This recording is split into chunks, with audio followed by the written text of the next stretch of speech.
Amerika murka, ulah KKB OPM bantai warga sipil, AS keluarkan travel warning kedua provinsi Indonesia. Pemerintah Amerika Serikat, AS, secara resmi mengeluarkan peringatan perjalanan, travel warning, ke warganya yang hendak bepergian ke dua provinsi di Papua, Indonesia. Peringatan ini dikeluarkan pemerintah Amerika dengan alasan meningkatnya eskalasi konflik di wilayah Papua Pegunungan dan Papua Tengah.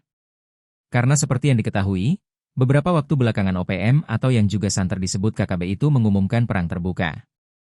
Konflik di dua wilayah itu dianggap membahayakan keselamatan warga AS. Dikutip dari AS Express via Tribun Gorontalo, konflik yang terjadi di dua wilayah tersebut menjadi perhatian utama pemerintah AS. Sebab, pemerintah AS tidak ingin warga negaranya menjadi korban tewas atau diculik. Selain itu, pemerintah AS juga mengimbau warganya untuk menghindari kerumunan massa seperti aksi unjuk rasa di seluruh Indonesia. Sebab, dianggap ada potensi bahaya akibat aktivitas kelompok separatis di Papua. Tak hanya Papua, Amerika Serikat juga memberikan lampu kuning atau level 2 peringatan perjalanan untuk seluruh wilayah Indonesia secara umum.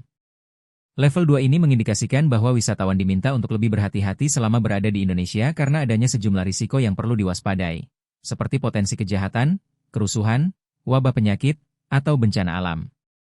Meskipun demikian, peringatan khusus dengan larangan bepergian secara spesifik ditujukan untuk wilayah Papua Pegunungan dan Papua Tengah. Pemerintah AS mengimbau warganya yang tetap ingin bepergian ke wilayah lain di Indonesia untuk selalu waspada, mengikuti perkembangan situasi terkini, dan mematuhi anjuran dari otoritas setempat. Hingga berita ini diturunkan, belum ada penjelasan resmi dari Kementerian Luar Negeri Republik Indonesia terkait dikeluarkannya travel warning ini. Menariknya, di tengah dikeluarkannya peringatan perjalanan ini, salah seorang warga negara Amerika Serikat yang sangat berpengaruh, Bill Gates, justru sedang berada di Indonesia.